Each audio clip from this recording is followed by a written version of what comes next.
Huwag niyo na po kaming hanapin sa mga presinto sapagkat ang inyong mga pulis ay nasa inyo ng mga telepono. Dial 911, darating ang inyong mga pulis sa loob ng 5 minuto.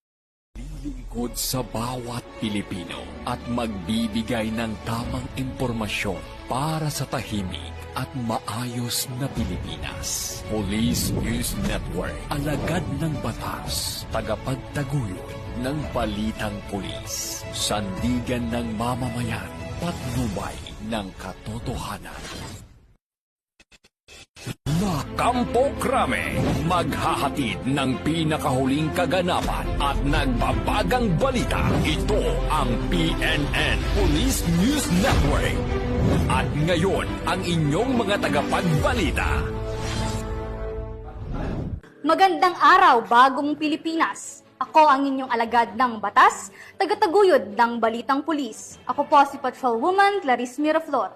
Maghahatid sa inyo ng tamang balita, kwento ng pulis at serbisyo para sa mamamayan. At ito ang PNP News Online.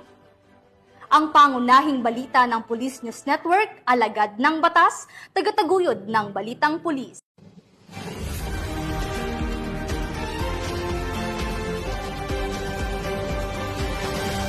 Narito ang mga balitang hatid ng ating PNN correspondents mula sa iba't ibang panig ng bansa.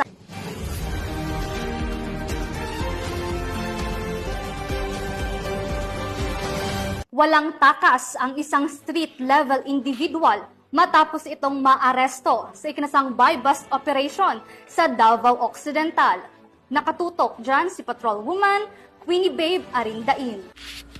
Arestadong isang street-level individual sa patunay kinasang drug buy-bust operation sa barangay San Isidro, Santa Maria, Davao Occidental nito lamang ika-20 ng Agosto taong kasalukuyan.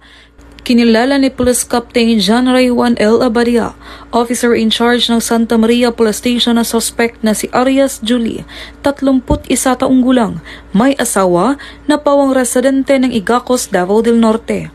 Ayon kay Police Captain Abadia, narasto ang suspect sa pipagtulungan ng mga personahe ng Santa Maria Police Station, First Davao Occidental Provincial Mobile Force Company, Provincial Drug Enforcement Unit, Davao